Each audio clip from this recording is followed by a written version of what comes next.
Hello, I found my YouTube password. Slay the Spire is one of my favorite games, so seeing that the release of the second one has gotten severely delayed until somewhere in 2026, I finally relapsed and couldn't help myself but to return to this game for one final session of this absolute masterpiece. But there's a problem. Slay the Spire is a card game, and I'm kind of dumb. Okay, we win here.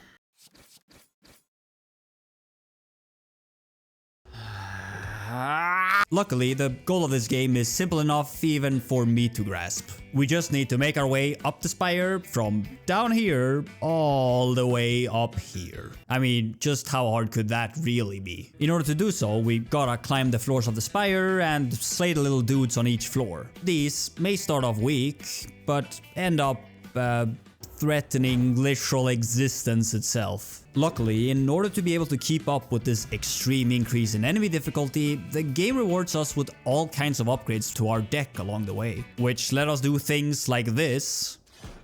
Not bad.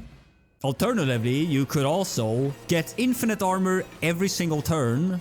Yep, I see no problem here. Get unlimited strength to one-shot anything, because why not? Do whatever this is supposed to be. Yeah, I'm gonna be honest, even I'm not sure what's actually going on here. Play literally infinite cards.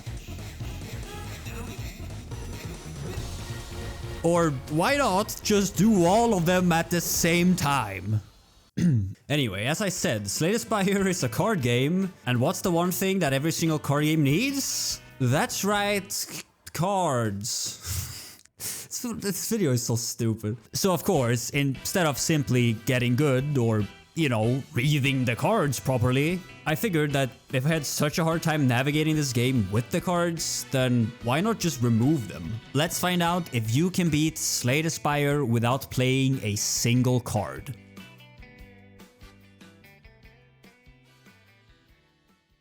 Now, if you think this is a dumb premise for a video, I mean, you're right. Welcome to the channel, I guess. Make sure to subscribe. In this game, cards are what give you 99% of your power after all. So by removing them, we turn from peak fictional main protagonist to just some dude. Of course though, when I first came up with this genius idea in my head, I figured that this would be easy. I mean, just how hard could it really be to beat an entire game based on cards without, you know, using cards? So, overconfident as ever, I launched the game and embarked on a new standard Slay the Spire run. Attempt number 1. We begin on the start screen where we right away get the very important decision of selecting a character. This choice normally completely changes how the game is played, as all 4 characters get access to completely separate collections of nearly 100 cards. But with our restriction, since we're not allowed to interact with them, it actually changes nothing. So I just picked a character and started attempt number 1. And well. Alright, here we go. Slay the Spire without playing cards. Encounter number 1. I just realized I can't do anything. Guess I end my turn? And then I end my turn again. Yeah, okay. I'm not sure what I expected, to be honest. This was going to be slightly harder than I had anticipated. We can start the game, select our class, talk to the big smelly whale, click on the first guaranteed combat encounter, and then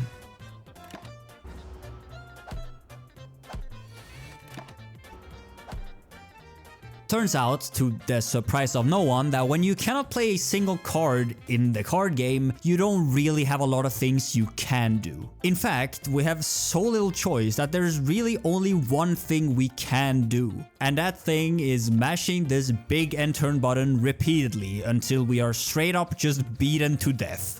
It was obvious that if I wanted to get anywhere, I would have to come into this with a set plan. And luckily, the first step is quite simple: our character choice. Because when I said that the only thing that sets them apart is the massive list of cards, well, I kinda lied. There is one more thing that is different. And that thing is a sneaky little starting ability they all get, completely unique to just them. And with protagonists as strong as these, you'd think that they would start with something at least okay, right? Well, let's have a look.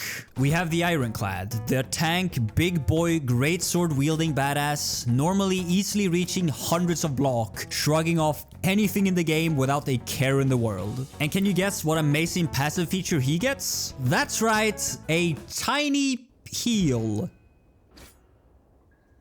We have the Silent, the assassin who poisons enemies before bombarding them with literal hundreds of shivs. And she gets to draw 2 more cards.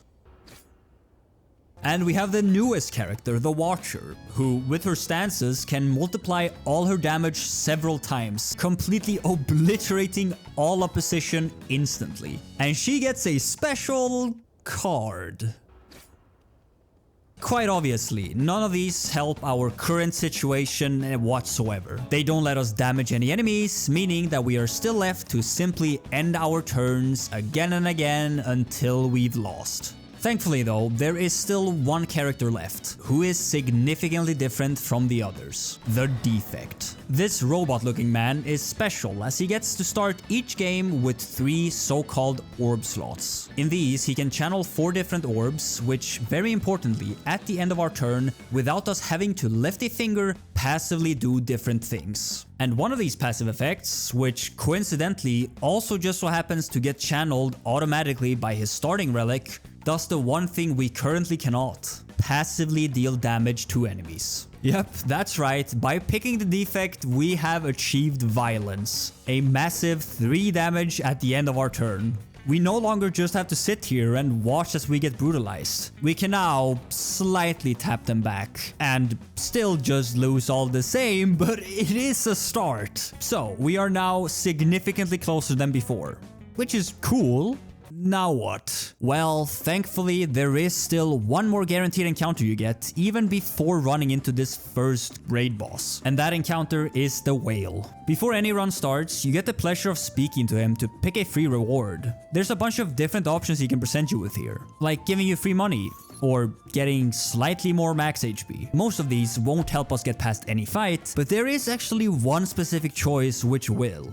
This one here, giving us a special relic that for the first 3 combat encounters sets all enemies down to just 1 HP. Normally, this only has a 1 out of 5 chance to appear in the second slot, but luckily, if you're shit enough to, on the previous attempt, not even reach the first act's boss, something which we certainly won't be doing, he will 100% of the time always offer this option. Which now means that since we set the enemy's health down to 1, and then at the end of our turn deal 3 damage to them, I was finally able to make it past this first encounter. 1 floor down, only 47 to go. Oh boy.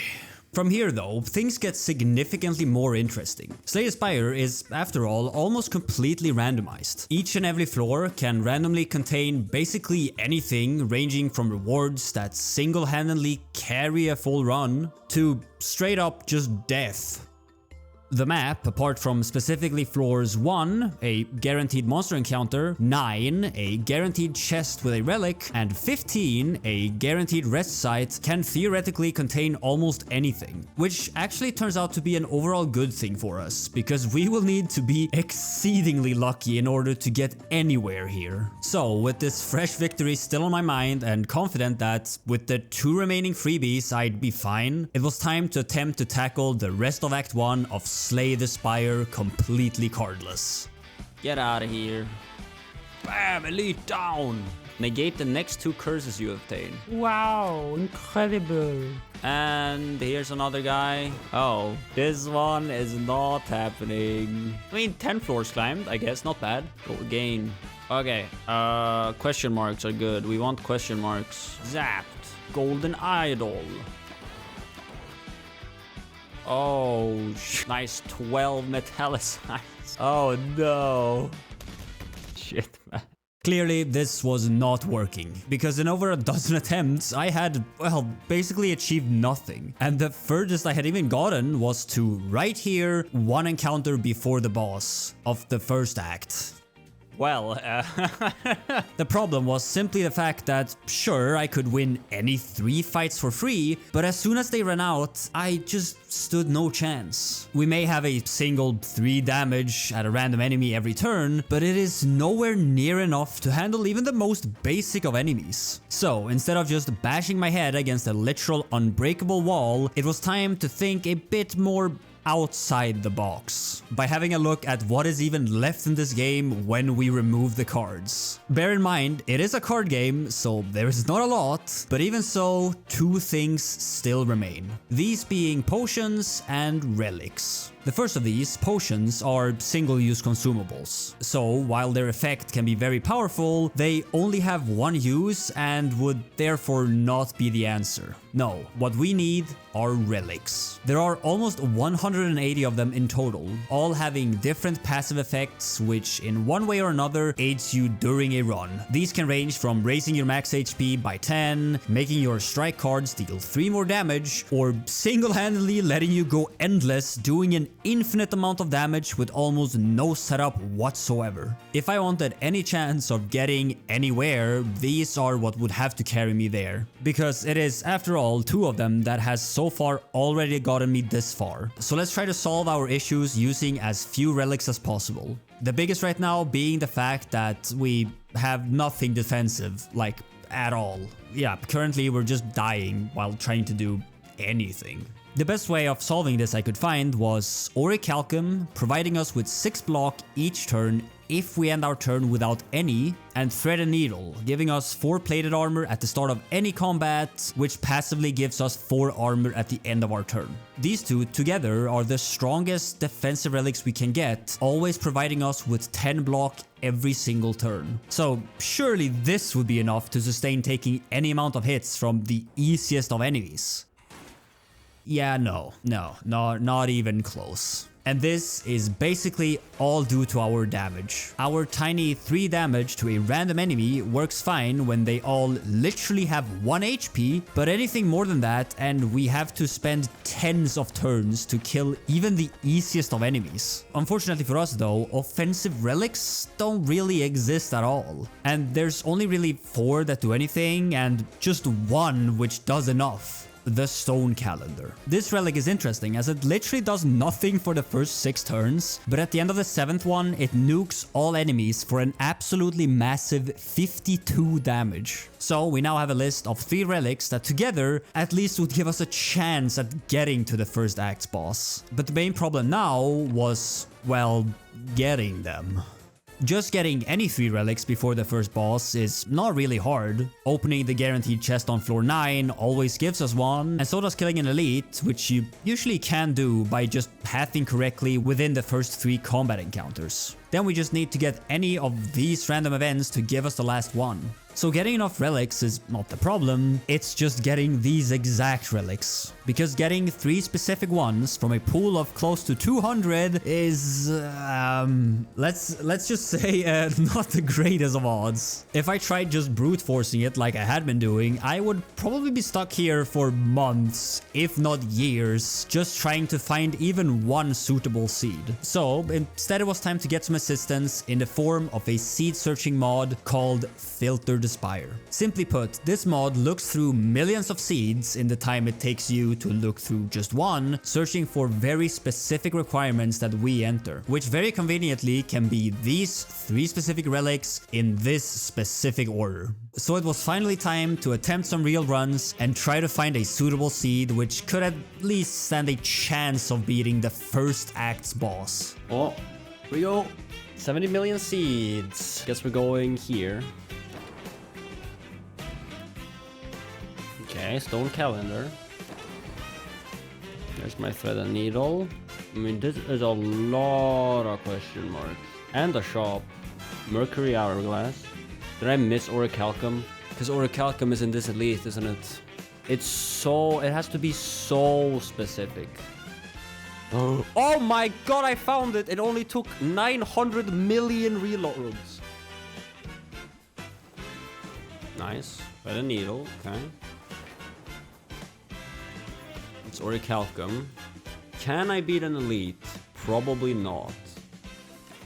Yeah, okay, no, that's not the way. Yeah, so these relics alone would not be enough. They easily let us get to the first boss, but when we actually get there, we are in big trouble. Each of the Act 1 bosses has at least one attack, which deals well over our current only defensive layer, and with our main damage source only doing 52 damage, we need to deal almost 200 more using only passive 3 damage at the end of our turn.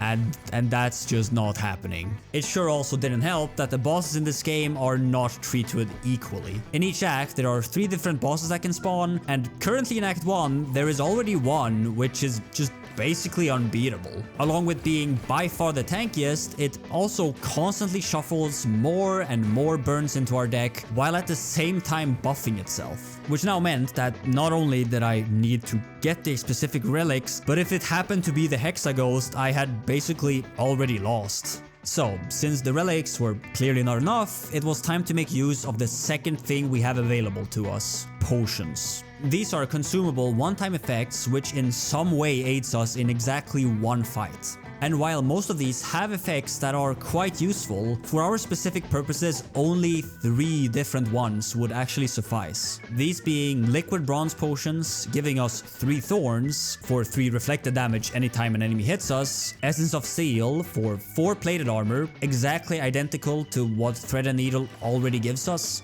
and focus potions, granting us 2 focus, increasing the effects of our orbs by a flat 2. Unfortunately for me though, the mod I was using actually doesn't have any way of filtering for potions, so instead it was time to just keep looking through seeds and just try to find one that was good enough. Alright, maybe this time it'll work. Easy enough first fight. Oh, that's a Essence of Steel. Mind if I do? And some free gold, nice. And a focus potion? Okay. Guess I'll also grab the waffle. Sure, why not? Should beat this encounter for free. Nice. Orichalcum. Nice. Okay. Threaded needle. And stone calendar. Holy, this run is crazy. And another Essence of Steel. What is happening? This has to be it. Come on, man. All right, boss time. This run is crazy. Double plated steel and a focus. Well, nothing to do but try. Perfect timing to proc there to avoid the damage. Nice. Should block it all here too. This turn we get the proc. Halfway there. Ow. Ow. Do I live through this? I do live through this. 3 HP. Oh my god, do I win? Oh my god, I win! I win! I win! Holy shit, I win! Yep, I did it. This seed here was the one which finally got past Act 1.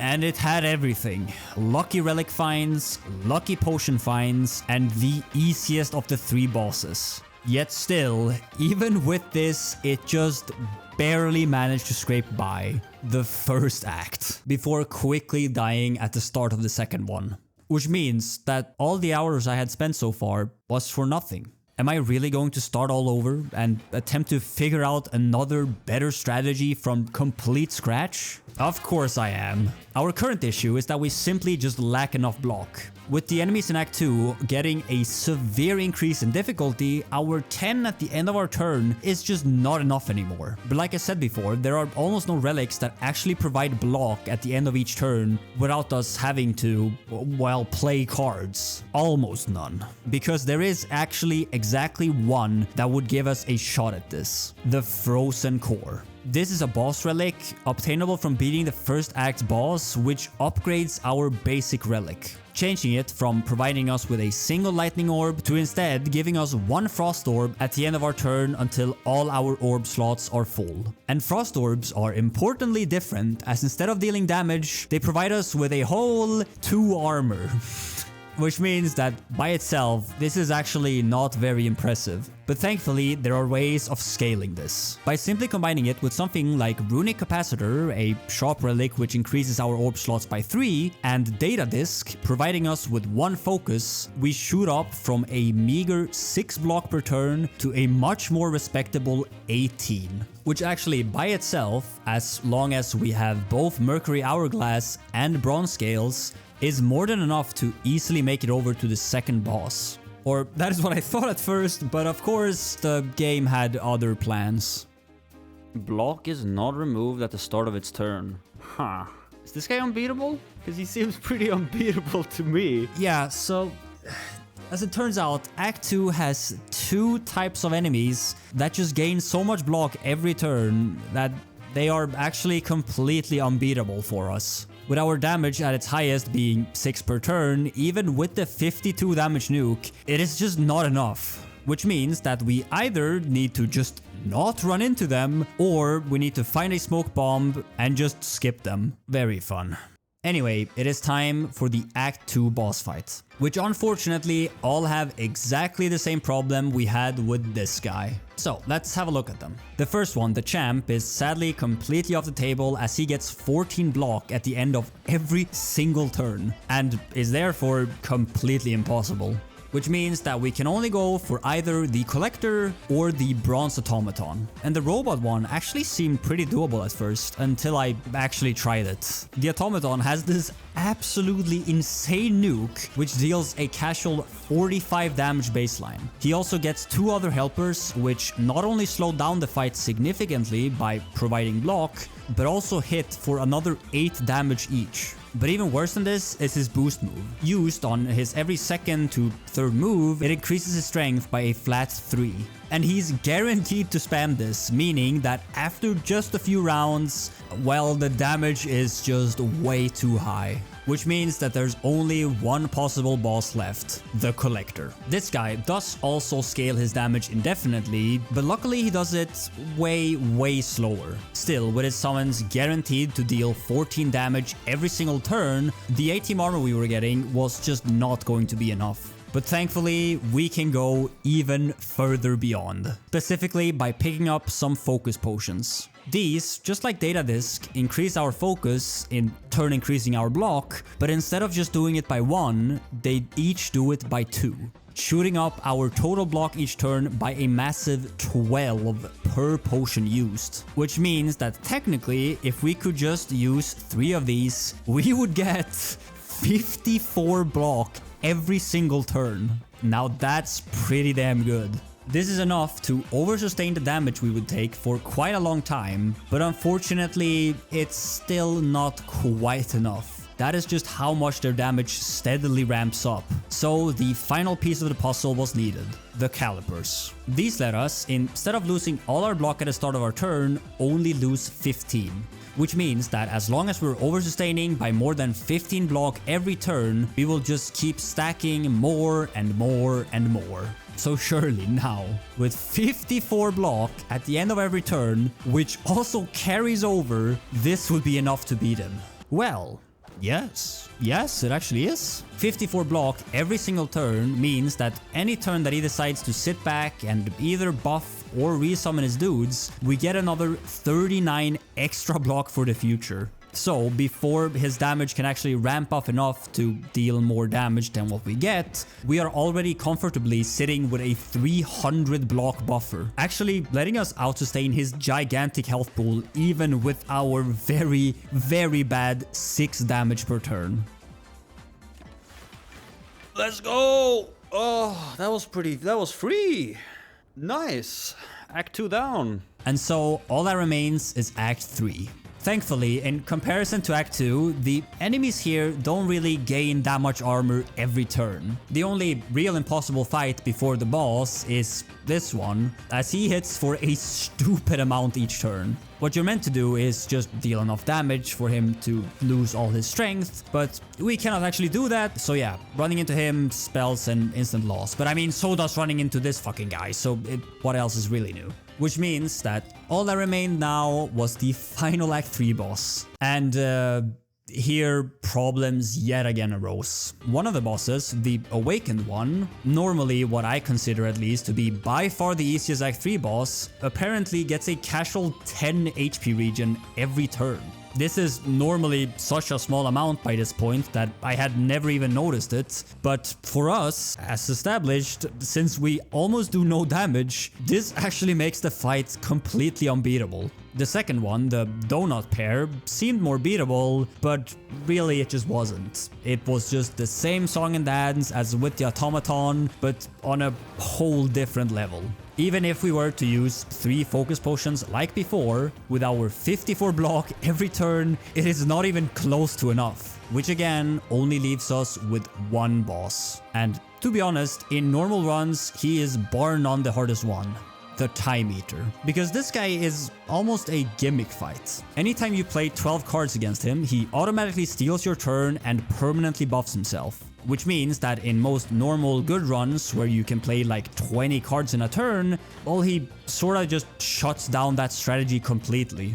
However, we of course don't actually have this problem. Since we are not allowed to play any cards, we will never actually trigger this effect. And importantly, this effect is his only way of scaling his damage. So, as long as we don't trigger it, we just need to deal with his normal baseline moves. This damage is actually so low that we barely even need to do anything. After all, our baseline relics already give us 18 block every turn, so just one focus potion is enough. As with exactly 30 block every turn, there is actually no way for him to get through.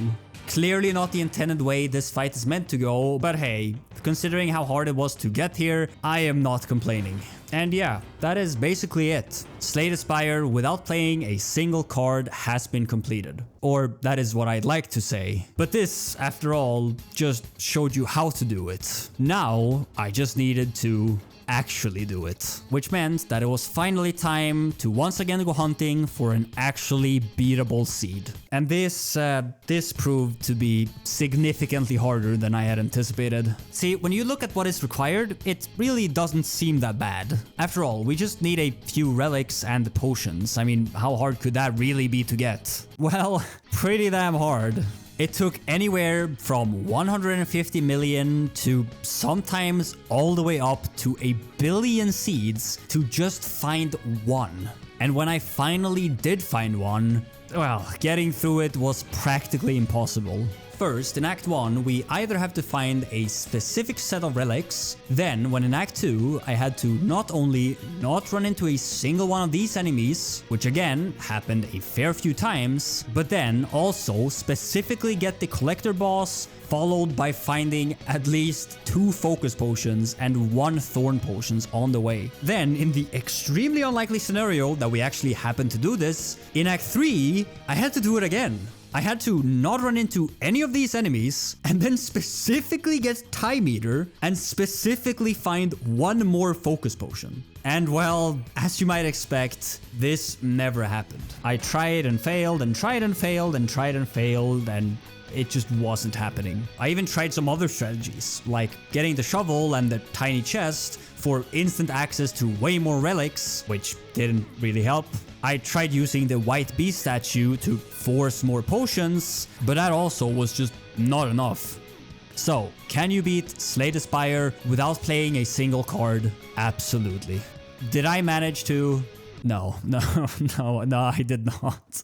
I mean, I guess I did in theory, but in practice, I just couldn't find the seed. Somewhere out there exists millions, probably billions of seeds that can do it, but after over 100 hours of seed searching, I have still yet to find one. I do think though that the strategy used in this video is the one that requires the least amount of luck and is theoretically the easiest one to pull off. It's just still astronomically unlikely to find even one suitable seed. Thanks for watching my dumb video as always. If anyone has any idea of how this could possibly be done in a simpler way, then do feel free to let me know in the comments and maybe I'll revisit this sometime. I'm just done looking for seeds, man. Like I spent way too long just having it on in the background, and every single time I found one, it just didn't work. It's Anyway, sorry, I'm just yapping again. Thanks for watching as always, guys. I'll see you in the next one.